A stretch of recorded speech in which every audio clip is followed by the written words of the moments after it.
That's right. Welcome to the Sports Porch Philadelphia. The Sports Porch Philadelphia. We are live on Facebook. We are live on LinkedIn. We are live on YouTube. We are live on Twitter. And you can always subscribe to the Sports Porch Philadelphia podcast. Where, Schwaber?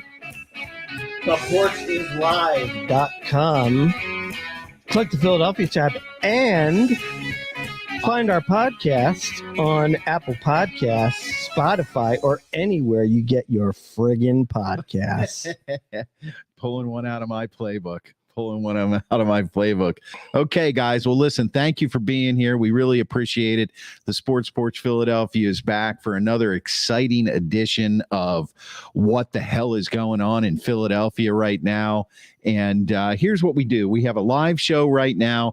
We want you to participate. We want you to drop comments in the chat, whether you're listening on YouTube, LinkedIn, Twitter, or Facebook, and take part and tell us what you think. And then, of course, we drop the podcast right after the show on the iHeartRadio app and everywhere that Schwaber was talking about, and you can catch up on it. And once again, of course, Pat on track. He's right there, 2 in a row, Schwaber, after and then had that holstered. Yeah, you probably should have left it in the holster, Pat, because I think I know what he's talking about. But the first thing we're going to do, because we have our special guest back, you look puzzled, Mark. Are you puzzled? Yeah, I don't know what he's talking about. Didn't the Phillies just win 2 in a row? They did, but what does the holster have to do with anything? I have no idea. I think, yeah. So, and Amy May's in the house. Hey, Amy May, how are you? Thanks for being here. My love. So what we're going to do first is we're going to welcome back our special guest, Cash. He is an NBA fanatic, and more importantly, he is a Philadelphia 76ers fan. And actually, Schwaber, you have me to thank for that. I do? Yeah, I think so. Why? I don't know. We'll let Cash explain that. Okay. Yeah. All right. Yeah. So let's bring him in. Let's bring him in right now. What we're going to do here is we're going to recap. Hey, Cash, how you doing? Good. How are you? Welcome back. Good to see you again, buddy. Happy to be back. Thank you. Yes, you're not slinging food to the old people tonight. You're porching it. Yep. So Monday off. So I'm gonna catch you up a little bit, Cash. In the last show, what we did, and you can see it on the ticker underneath, it was a little bit of a play on words. We had just found out that the Sixers had hired Nick Nurse to be their coach. Mm-hmm. So from a doc to a nurse, what are your thoughts on that hire? Nick Nurse won a championship with a good team. So he's better than Doc Rivers. Doc Rivers sucked. He was terrible. Nick Nurse was good whenever he coached the Raptors, because Pascal didn't just come out that good.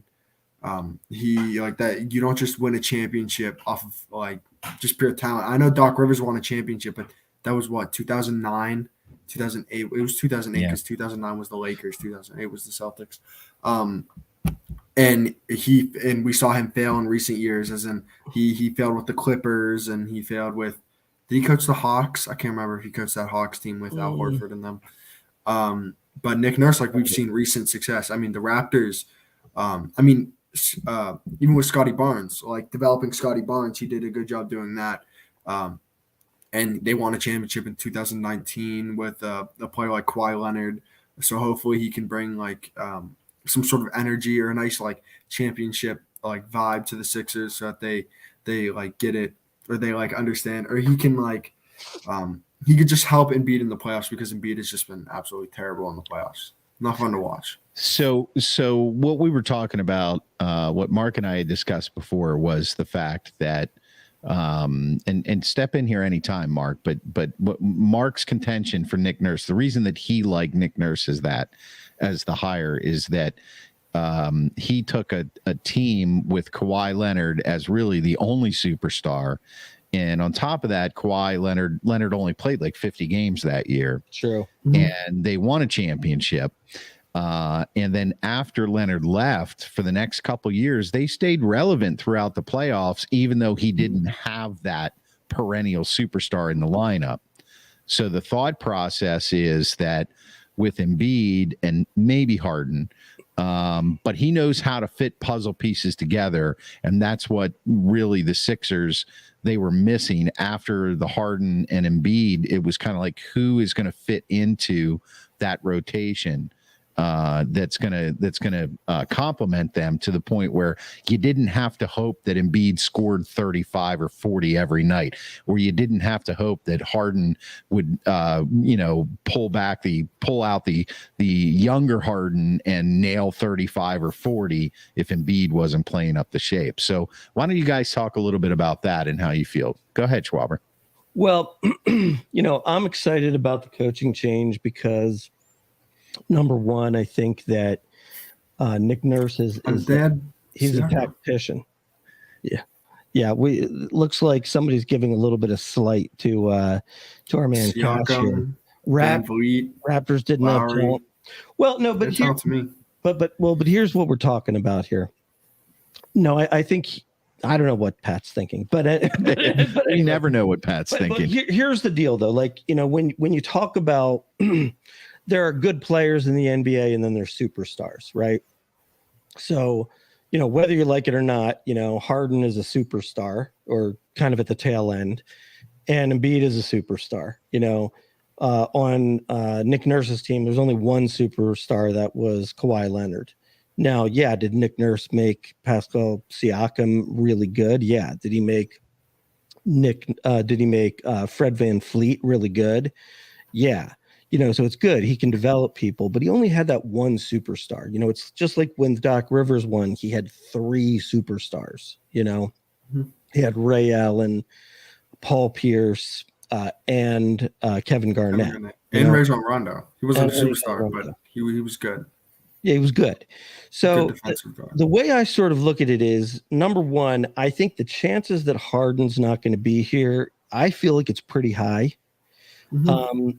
I think that apparently from some folks that I've been listening to, Harden actually wants to go home to Houston. It's not so much like he misses Houston and wants to go there. He doesn't care about winning. Apparently, I believe that he has a family member. It might even be his mother, who's has health problems. And so he kind of wants to be back in Houston, which is his home. So I think ultimately that's going to happen, because if he's going to stay, he's going to have to take less money. And, that's kind of what he did this year, is he took less money to take a shot at a championship. And, if you're dealing with a family member that you feel like you need to be close to, it just might make more sense to go home. And Houston's got a fairly decent, young team. I mean, they're certainly far away, but they're sort of on the rise. So the way I sort of looked at it is, if you take Harden out of the equation, you've got one superstar in Embiid, and I liken that to, very similar to the Raptors, who had one superstar in Kawhi Leonard. And can Nick Nurse, with coaching, bring other folks up to a higher level? Like, can he get Maxey to the next level? That type of thing. And I think, there's a good chance that he can. Now, what's really interesting, what I've been reading about a lot lately, is often when, a new coach comes in, they kind of want to take somebody with them. To sort of, you have a coach on the floor as well, kind of, teaching everybody, the rotations or the schemes or the defense or whatever it might be. There's actually been a lot of talk about Fred VanVleet. And I would be actually really excited about that, because to me, look, Fred VanVleet's never going to be as good as Harden, but I think he's better than Harden now. And I also think that what Fred VanVleet gives you, is it's sort of like the good that Harden brings, but you don't have the bad baggage that Harden brings. Like Fred VanVleet doesn't complain about every single call. You know what I mean? Like, Fred VanVleet's not going to just dribble off his knee, hoping that he's going to get some sort of call. You know what I mean? So I actually really like that idea. And then, but what you would have to do is you'd have to do a sign and trade. Okay. So you'd have to, trade, somehow you'd have to get Harden to Houston, VanVleet to Philly, And what you're maybe hoping is that Toronto might take Tobias Harris. The thing with Tobias Harris, on one hand, yeah, you could look at it and say, he's not really, an appetizing player. However, I know you don't like him, but here's the thing. It's not his play that is appetizing. What is appetizing is his contract, because basically what it is though is he's an expiring max contract. So what that means is that, let's say Toronto takes Tobias Harris in return. So the next year, $39 million comes off the books, and they've got an opportunity to get one of the best free agents out there. And apparently, like, this is not the year for a good free agent class, but the following year is supposed to be a very good year for free agents. So that would be something to do. I mean, I've also seen, just kind of like other little thoughts out there, like, for example, maybe moving like a Tobias Harris and getting back in return kind of like an Eric Gordon and a Marquise Morris, something like that. And I don't know if I like that. I don't know if I like that, but would you rather have the 2 than the 1 of Tobias? I mean, you're basically just getting 2 Tobias Harrises, except they're very good at 3-point shooting. Like, that's a difference. They're not like great. They're okay. I mean, here's the thing. I mean, the bottom line is I don't think that you could make Maxey into a point guard, but I think he's still more of a shooting guard. And if you bring in, let's say, like an Eric Gordon or a Fred VanVleet, then they're definitely the point guard. And then you can have Maxey play the 2. I think I think they're both. I think Marcus Morris is a small forward, power forward, and then Eric Gordon is a shooting guard, small forward. I don't know if they have any playmaking abilities, which is what you want in your point guard. I think Maxey could play the 1, but I like Shake at the 1. So you can have Shake at the 1, Maxey at the 2. I like Georges Niang. See, I don't like Shake at all. I mean, now he's okay. I mean, like, these are the guys that I think. These are the guys that I just never want to see in a Sixers uniform ever again. Shake Milton, Furkan Korkmaz. Get that guy out of here. He doesn't even want to be here. I love Furkan, but he doesn't want to be here. Cash hostage. Cash has some very serious opinions on some of these. And I mean, and I'll deal with Georges Niang. I mean, the only reason why I'll deal with Bang Bang Niang is because he actually does at times get streaky, and he was able to hit some 3-pointers in some playoff games. And I do like that he has an edge, that he gets in people's faces and baits them into technical fouls. I kind of like that. But he's also like not very good at the same time. I mean, you know what I mean? Like, one trick pony. Like, right. I mean, it's he could Duncan Robinson a few years ago, where Duncan Robinson was shooting like 45% from 3. Right. Like, he could, like a good Georges Niang game is like 11 points and 7 rebounds, and a bad game is like no points and 2 rebounds. You know what I mean? A bad game, he just doesn't play at all.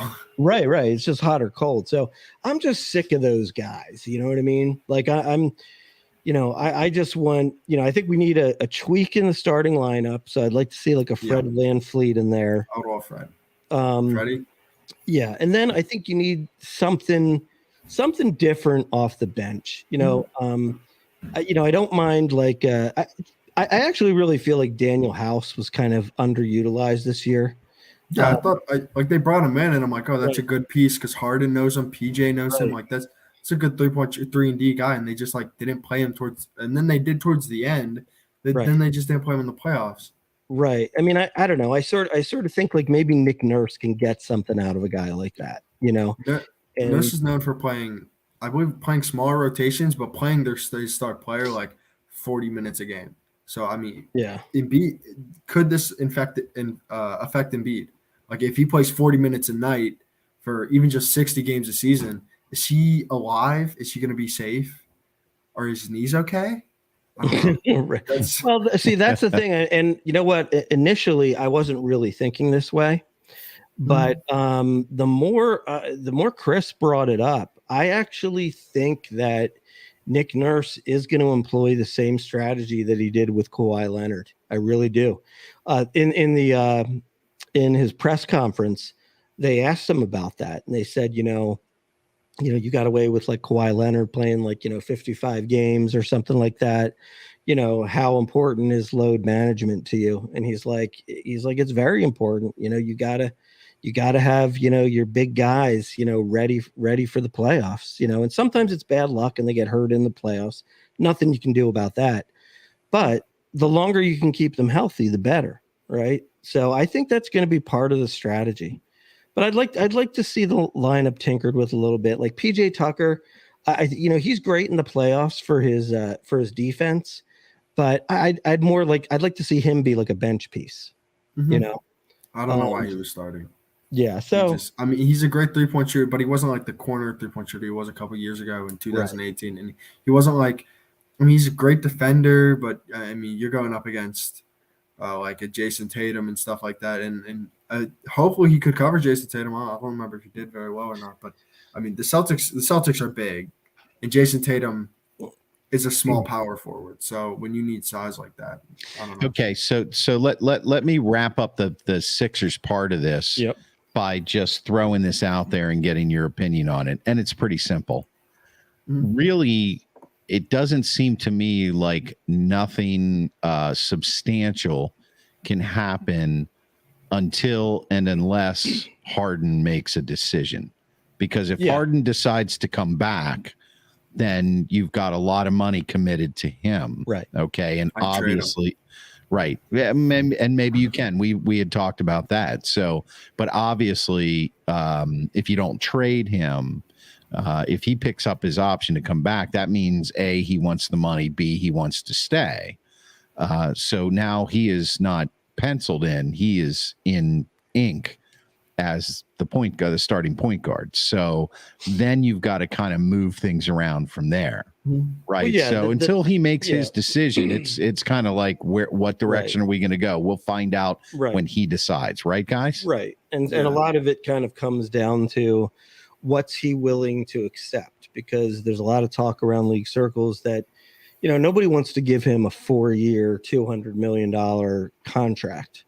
But, the Sixers might be interested if it's like 2 years, 35 a year, so, it could be something like that, or it could be, okay, look, you want the best deal that's out there for you. I don't know. Maybe somebody offers like 3 years, 150 million. And then, so we do a sign and trade for that to happen. Right. You know what I mean? So that's where it all starts. And in the press conference, they asked Nick Nurse directly, they said, do you want Harden to be here? And he said, I love James Harden. I think he's a great player. We certainly want him to be here, but he has a decision to make.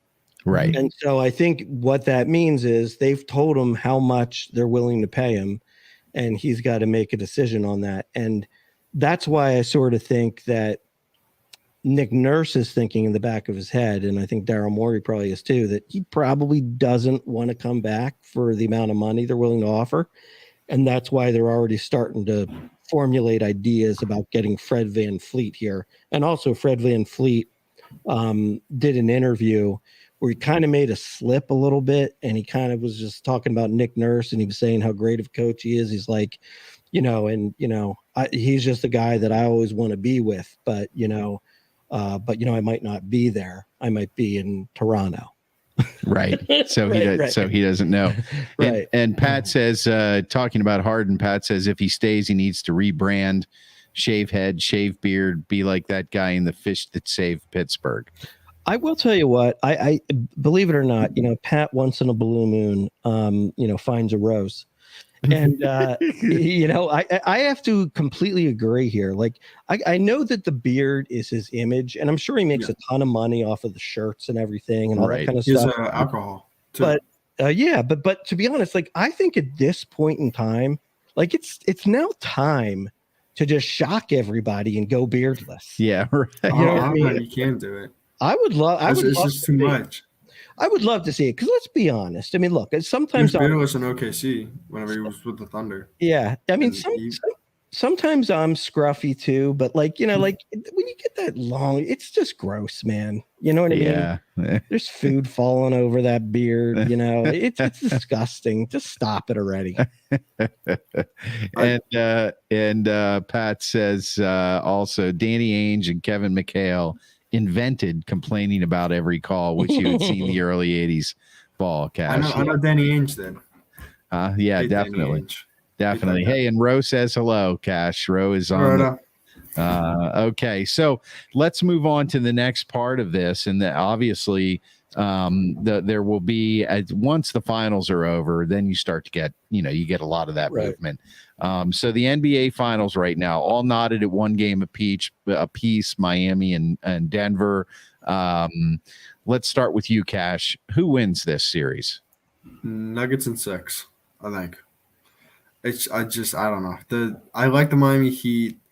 All the undrafted guys, all the guys that like have these great stories that they went through the G League, they won MIP, or they were like 6-man or whatever, and they came up, and they're all great. They're great stories. Bad players. There's a reason they were in the G League.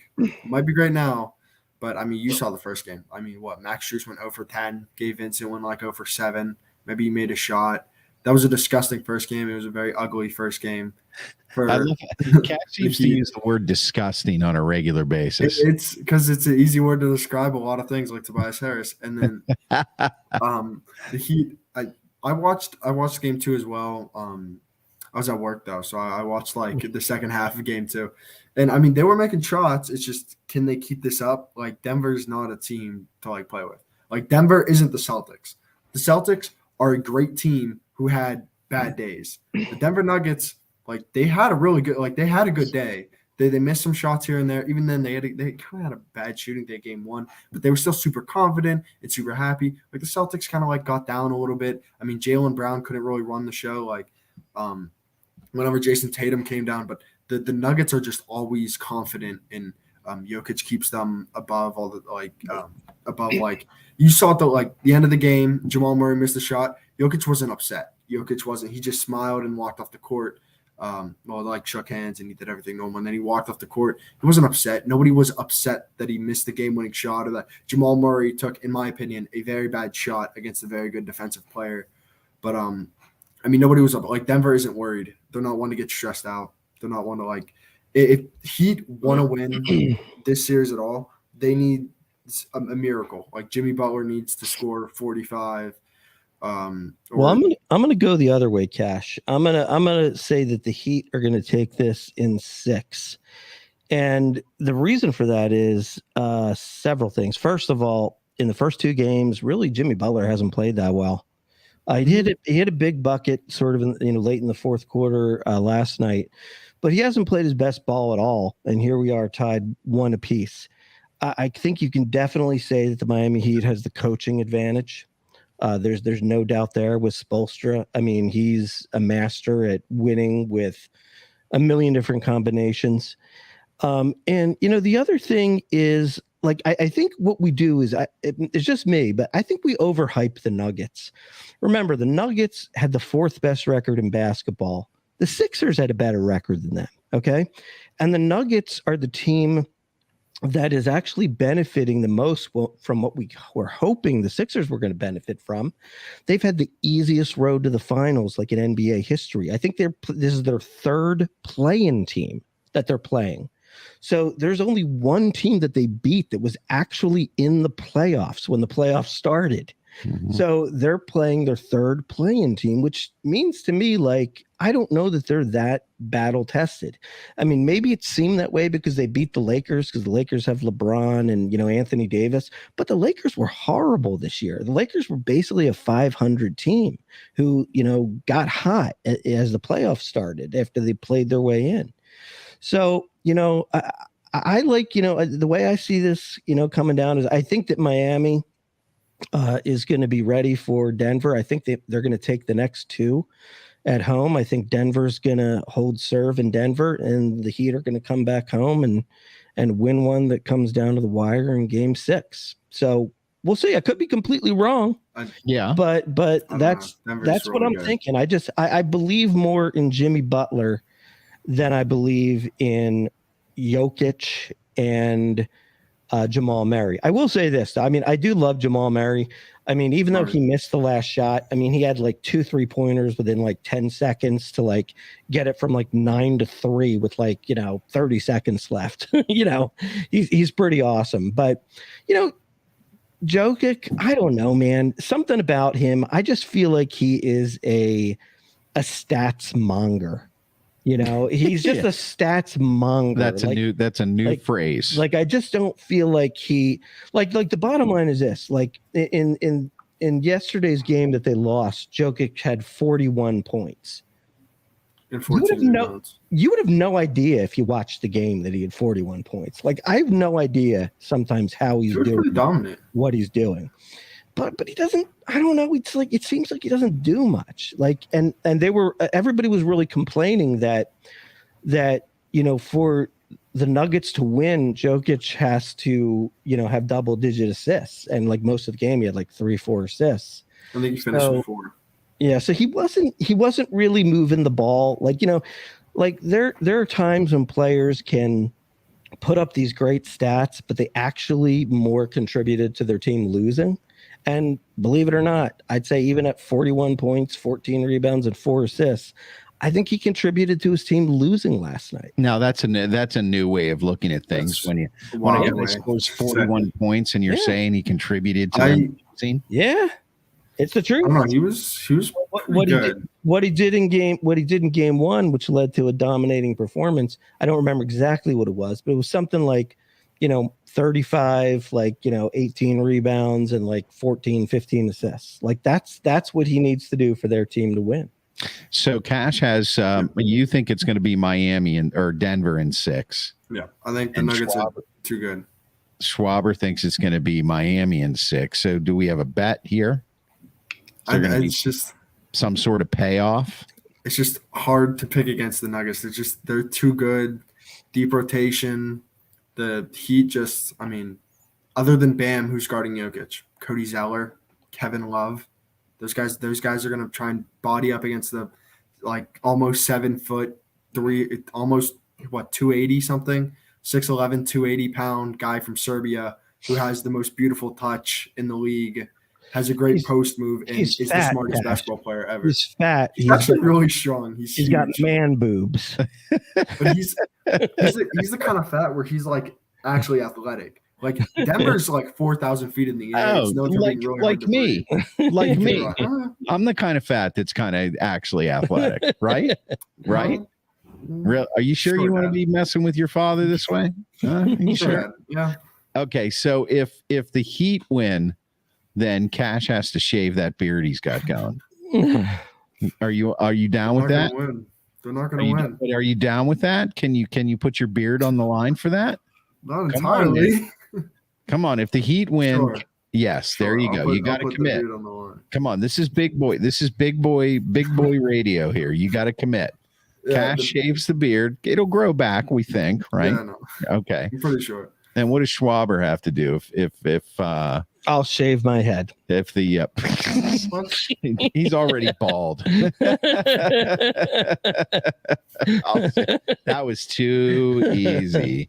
You know what? Here's what we'll do. If the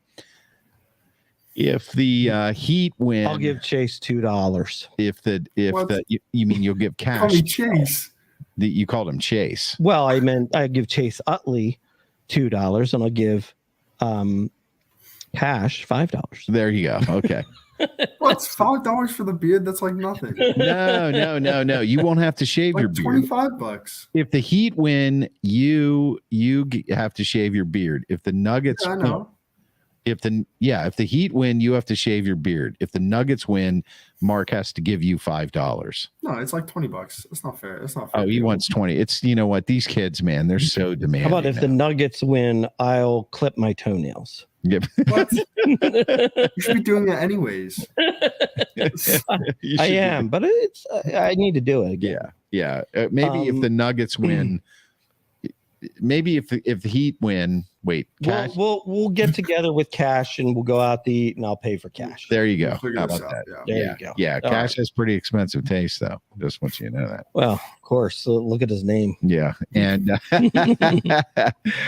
all right. So listen, Cash, we'll have you back on to do some more NBA analysis, and then right.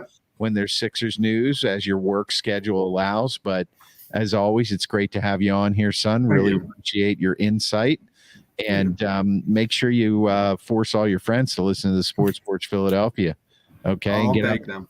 Get out there and brag about it. All right. I think it's worth bragging about. How about you, Schwaber? Yeah. Looks like my wife is chiming in. Mark is not allowed to give Cash over $5. Amy, I can tell you we are not in as bad shape as you think we are. Maybe she's thinking you're going to be reaching into the petty cash. Oh yeah, she's already done that. Maybe she's afraid you'll discover something. Maybe so. Who knows? All righty, sir. Thanks for being here, Cash, and we'll catch you next time around, man. All right, Cash. See you soon, buddy. All right, have a good one.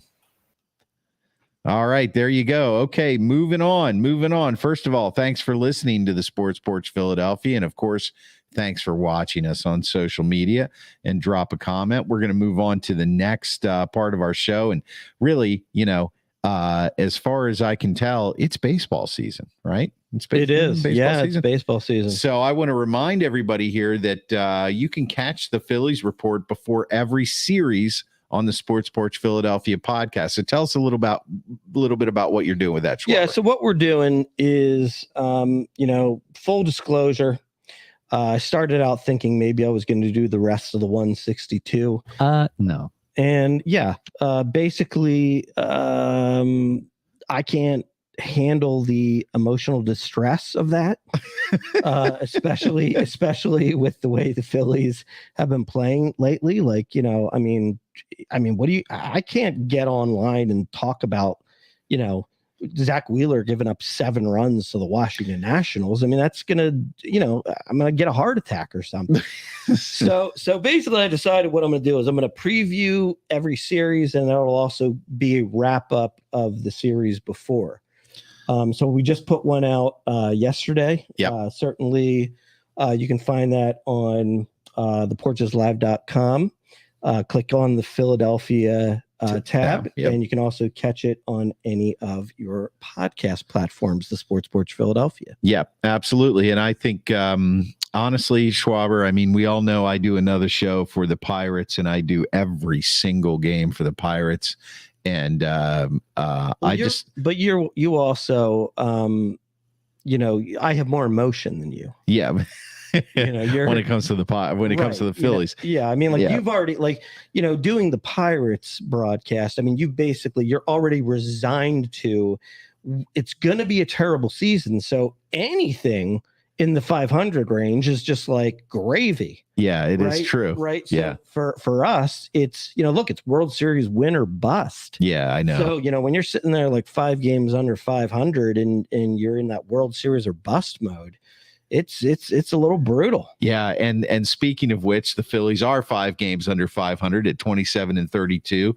They're 8 games back in the division, and they have won 2 straight. And tonight they go into Detroit.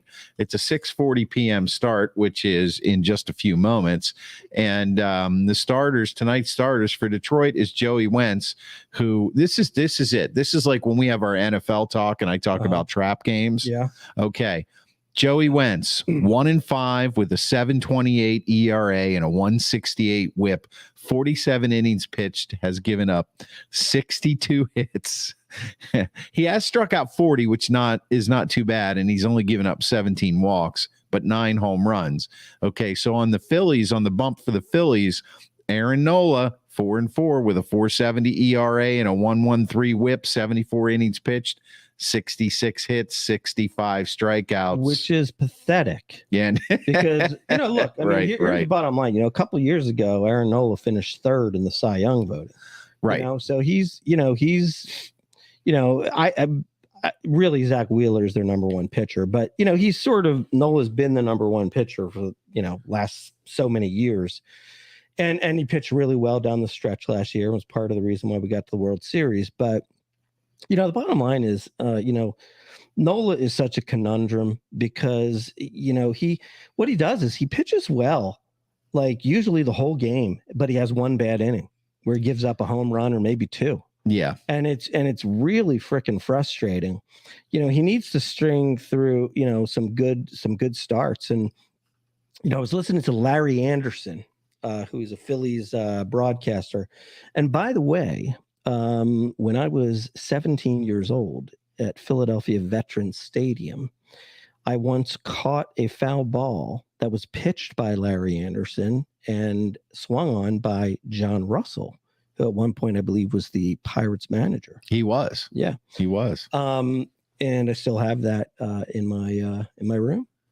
There you go. Beyond. Thanks for letting me in on that little tidbit, Schwaber. I appreciate that. Tidbit. Yeah. It was a moment, man. Have you ever caught a foul ball? I have never caught a foul ball. I will tell you the neatest thing in the world. I caught this foul ball, and then you hear like the entire stadium cheer like for you. Right. And it was wild, man. I have to tell you, it was wild. And somebody told me that doing the game on TV was Richie Ashburn. Yeah. Hall of Fame. I remember Richie doing the games. And apparently he said when I caught that ball, because it was weird, I had to like go to my right and I made a one-handed grab. Yeah. Without a glove. Yeah. And apparently said, "Oh, and a nice grab by a young fan." There you. Well, look, I'm pulling up Nola's pitching stats. So he's been with Philly for a few years now, since 2015. Mm-hmm. And it looks like, his. I don't know, man. Last year he was 11-13, 9-9, 5-5. The year before, 12-7. His best year was 2018. He was 7-6. And his ERA was 2.37. I think that's probably the year you were talking about. So, I don't know. I mean, what are you expecting to see from him tonight if he's going to turn the ship around tonight? I mean, this would be win number 3. I mean, they're on a little bit of a streak here. So, well, I mean, what he does when he gets into his groove, he'll pitch like about half of the season where he goes, 7-8 innings and has like, 1 or 2 walks and 10 strikeouts, and maybe he wins like, 5 or 6 games when that happens, but then other parts of seasons, he's pitches like he's pitching now. So, the bottom line is, anyway, getting back to Larry Anderson, he was pointing out that, what happens is that Nola gets hurt higher in the strike zone. And when Nola is at his best, it's when he's keeping the ball low and kind of dotting the corners. And so what Larry Anderson was saying was the problem with Nola is that, if he's having trouble locating his pitches, then, one gets away or is in a bad spot and then somebody hits it. Because the thing about Nola is that, he can probably reach 96 at max. But if he makes a mistake and it's at like 93, 94, these guys are going to hit it. Yeah. So, he's just one of these guys that he's got to have his location in check. If he doesn't, it's hard for him to have a good outing. So, who the heck knows? I mean, that's the part that's frustrating, like when you have Aaron Nola on the mound against this team tonight, which is a piss poor team, but let's be honest, they've got the same record, I think, as the Phillies, or if not one off. Yep. The bottom line is this should be a win, but this year these games have not been a win. And it's interesting at this point in the season when you have what you expected to be a better pitching staff, the team leader in wins happens to be Nola with only 4. And the team leader in ERA is Wheeler at 4.33. Just horrible, which is not very good for a staff that you would hope would be kind of propelling you into the playoffs again. One thing that I did read today that I think lends to maybe a positive for the Phillies. I think what it was that the Phillies have actually had more away games than any other team in Major League Baseball this season, and there's something like 12-2 24 on the road, and they're like, like 14 and 10 at home, something like that. Yeah, I can pull that up for you right now. They are 14 and 10 at home and 13 and 22. Yeah, on the road. And so, at least one piece of good news is they were saying after the for the second half of the year, like I guess after you get to like 81 games, 60% of the remaining games are at home. Yeah, so there's a swing there that you would hope they could take advantage of. So that's positive. But one thing that's really good is that Schwarber, had a 2 home run, 6 RBI game. That puts him at 15 home runs, 33 RBIs on the year. This is his month. He was the June Player of the Month last year and the year before. So this is his month, and he came out swinging again in the beginning. Yeah. So let's hope. Hopefully maybe at the end of this month, maybe he'll have, be in the 20s in home runs, and hopefully get the average up to 220. Yeah, and that would mean that he's on a tear because he's batting 172 right now. Right. And the big thing with him is strikeouts. He's got a big swing, and he's got to have a little more patience at the plate. But again, sometimes it takes these guys, 60 days to get those bats real warm. You're playing in warmer weather. You're a little bit more relaxed. You're a little bit more comfortable. Mm-hmm. And if he gets his average up over 200. Mm-hmm. then you're going to win some games because he's going to be hitting the ball pretty hard. And it is interesting that Nick Castellanos is still the average leader and the hits leader. He's having a great year. Bohm is leading with 37 RBIs, and Brandon Marsh's on base percentages. That's 369, which is pretty good. So, yeah, I think overall, when I look at what happened to the Phillies this year, is that I think it was the expectations last year were not very high. Mm-hmm. Okay. Sure. And they got off to a pretty bad start, below average or bad start. Right. And then they were able to turn it around when they made the managerial change. Everything seemed to come together right. And next thing you know, they're in the World Series. So the expectations this year went from being, middle of the pack to maybe above average last year to boom, you're in the World Series. So, well, now we got to make it back. And there's a little bit more pressure on some of these guys. So it's kind of exposing some of the weaknesses in their game because mentally it's like, oh, we got to do this again. And, the bats have to come back. Trey Turner has to hit the ball better. He's batting 232 right now, which is not what was expected. He's only got 5 home runs at this point. Right. Which is terrible. I mean, actually he's the biggest disappointment thus far. Right. I mean, he's not just considered like the best shortstop in baseball. I mean, he's considered a top 10 player in baseball. Oh yeah, when they got Trey Turner, it was like, oh wow, we've got basically 2 Bryce Harpers. Right. Exactly. Yeah. I mean, and remember in that World Baseball Classic, he had like 5 home runs in 3 games. You know what I mean? I know. Like, and it's obvious that, it's just obvious that he's in his head a little bit. So if we were going to wrap this segment up on the Phillies right now, okay, what is their biggest issue? They have many issues right now, but if they could correct this issue, it'll change the direction. What's the biggest one you think at this point in the season? I think that they need better pitching performances from their 1 and 2. Yeah, I agree. Wheeler and Nola, like the bottom line is that, they're both in the 4 or 5s or something like that. Their ERAs, look, I mean, hey, if it's a great year, it's going to be in the 2s, but like, at least give me like, that 3.15 ERA. You know what I mean? Right. You give me that, we're going to win a lot of games. Because I do think in the summertime, the hitting usually comes back to the guys who are, off to a slow start. So, that's what it is. Looks like Rangers kind of settled in as the number 3 guys, had 2 good starts in a row, 7 and I think 8 innings of just 1 run ball in the last 2. So that's good. And also too, I mean, the number 4 and the number 5 spot are a little concerning as well. So we either have to think about maybe a trade for a starting pitcher, or we have to think about,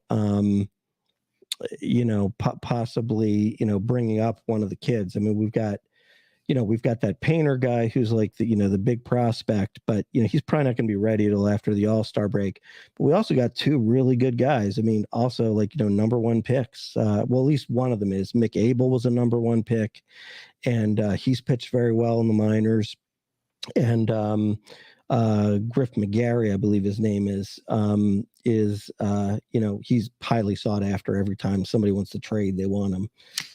So you got to here's my point on that. I'm a little tired of we got to wait and let these guys develop and blah blah blah. Like don't tell me we're sending out Dylan Covey, who's spent time pitching in Korea or wherever the hell he's been the last 4 or 5 years, so that he can give up 7 runs to the Braves in the first inning. I'd rather have Griff McGarry come out and, if he goes 5 innings and gives up, 4 runs, well, fine, good learning experience. There's something to be said for let's not bring these guys in too soon because we don't want them overwhelmed and we don't want it to ruin their career. But my feeling is hey, if you don't got the stones to, brush off a couple bad outings when you're first brought up to the big leagues, then you're not going to make it anyway. Yeah. Yeah. Do you remember how badly Greg Maddux and Tom Glavine pitched in their first years? Horrible, right? Mm-hmm. I think one of them was 1-11 or something like that. Yeah. Well, there was a guy named Jake Arrieta who was supposed to be the second coming of Jim Palmer for the Baltimore Orioles, and he could just never catch on there. And they traded him to Chicago when he was down in the dumps, and we all know what he did. Right. He won the Cy Young. He turned into, for a couple of years, a lights out guy. So right. Yeah, there are some people that come in and the game slows down for them right away, and they know how to locate their pitches. They know how to stay calm under fire. And then there are other guys who, they come in and right off the bat, they're just not going to make it. Right. The Phillies, it's too early right now to speculate on buyer or seller at the trade deadline, but let's pretend they'll never be a seller. You don't think they'll ever be a seller? Never. No. The owner basically went over the luxury tax with signing Trey Turner to $300 million. He's not thinking about not making the playoffs. Right. Well, I agree. I agree. And I don't think Trey Turner would be on the block either. I'm saying if they were a seller, who are they going to sell? Nobody. No, there's no way they'll sell. And what you have to realize too now is that with the third wild card spot, it's almost impossible to not be in the mix. Right. You have to be really bad unless you're the A's. You have to be like the A's to not be in the mix. As bad as the Phillies are, they're 4.5 games out of the wild card. And if they get on a little bit of a hot streak and maybe win 5 of 7, they could be 1.5 out. You know what I mean? So Pat says Roger Craig just passed. He was a pitcher whisperer. I thought Roger Craig played football. No, it was a different Roger Craig. For the San Francisco Giants, a pitching coach. Yeah, Pat, that's not really one we needed to get reported on here. Yeah. So and by the way, how dare you, Pat? How dare you say that Schwarber is an everyday Matt Stairs? Come on, buddy. Come on. 46 home runs. You think that Matt Stairs ever came close to that? Give me a break. Oh, Mike. Where was that? There he is. Yeah. Right there. Yeah. Oh, Chris, the word you're looking for is pitching. I don't even remember what that was, but here's the comment Pat made. Schwarber, the 3 true outcomes every day. Matt Stairs. Yeah. I don't know. We'll see. Matt Stairs had one good at bat in his entire life when he hit a home run for the Phillies in the NLCS. That's it. Come on.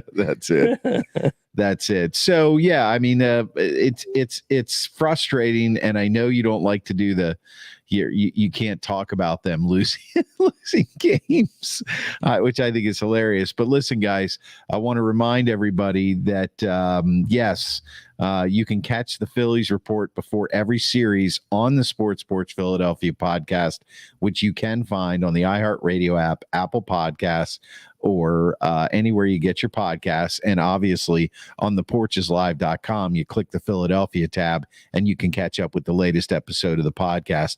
And we look forward to more of those, Schwaber. Absolutely. You got it, buddy. All right. Let's talk about the dead zone right now, which is the NFL and hockey. So what do you see happening in with the Eagles? What are the rumors going around about OTAs and camp, and anything to report there that's out of the ordinary? I guess the only thing I can really think of is the number 1 pick, Jalen Carter. Yeah. Apparently showed up in really good shape. Yep. And he destroyed a blocking sled. Oh, that's good. So he just broke it. Okay, there you go. There you go. But to be honest, there's not really much to talk about there. But one thing I will say, I really do think that the Eagles have like a really good culture. And I saw this video where, basically the entire team, went out bowling, during OTAs. And I gotta tell you, man, like it just seems like they have a lot of fun together. And I think that's important. Oh yeah, it definitely is. Yeah. I think it's important. It's funny. And what they do is they, kind of like for the fans, they go around like, interviewing people like, who's the best bowler here? And, people are like, yeah, I think it's Jake Elliott, man. He's good at, he's the kicker. He's good at like all those things like golf and tennis and bowling. Well, like that. Listen, chemistry is huge, and in any team sport, you've got to have that chemistry, and that's fun, but that sure as hell ain't football right now. No, it's not. No, I mean, I do think, as we get closer to training camp, that's when you might have that, maybe one surprise move come up.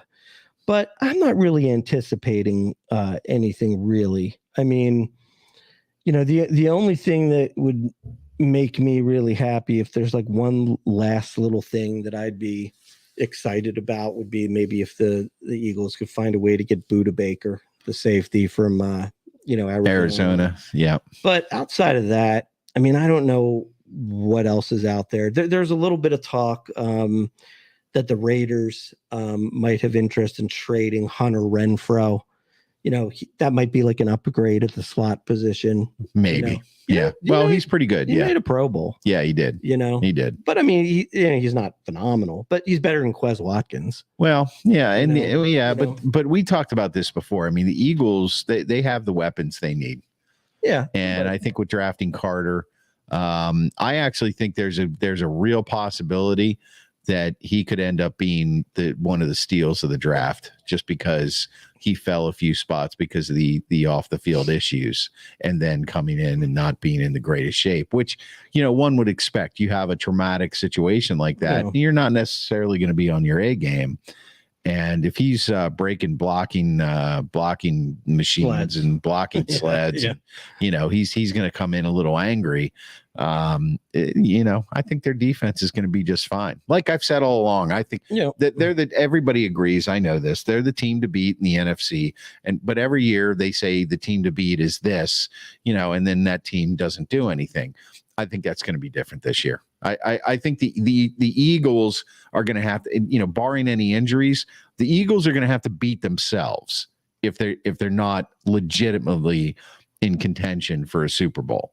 Like if they start off the year, God forbid, at like 1-5, it's not going to be because, in my mind, the other teams beat them. It's going to be because they made a lot of costly mistakes that you just didn't see coming. You know what I mean? Yeah, true. It's not because of poor play. It's going to be like, oh my God. There might be injuries. Yeah. Or 3 fumbles this game. How did that happen? Right. But Jalen Carter still throws for 273 scores and runs one in, but it's a high scoring game because of those fumbles. I mean, they're going to beat themselves. Yeah. I mean, I don't think, look, they're not going to have as good a record as last year. I don't know. I mean, they might. Well, last year they were, keep in mind last year, they lost 2 games when they had to play without Jalen. Right. So really they were, what were they, 14-3? So really they were like 13-12-1. Yeah. Without Jalen, or 12 and 14-3, take away 2 games. Yeah, you would have been 12 and 1 with Jalen. This is really high level math you're asking. Yeah. And then they won the 2 playoff games. So they actually went 14-2 with Jalen Hurts. Yeah. So, but I mean, look, I think this year that's that's too much to ask. They did catch some people by surprise last year. So, now this year it's going to be everybody's Super Bowl, just like for Kansas City, it will be. Right. So, I would say, I could say like a 12-5 year would be, acceptable. Yeah. And we'll do our predictions when we roll into preseason, get out of there, see the starting lineup. We'll make our predictions on what we think is going to happen. But other than that, I think we are out for this version of the Sports Porch Philadelphia, unless you got anything to add, Schwaber. No, just want to thank all our listeners. You are the ones that make it happen. We are just merely a guide. Thank you. On your Philadelphia sports journey. Yes. Thank you for watching the Sports Porch Philadelphia online and subscribing to the Sports Porch Philadelphia podcasts on the iHeartRadio app, Apple Podcasts, Spotify, or anywhere you get your friggin' podcasts. And you can always catch us online at theporcheslive.com, theporcheslive.com. Theporcheslive.com. Go Birds! And we are out.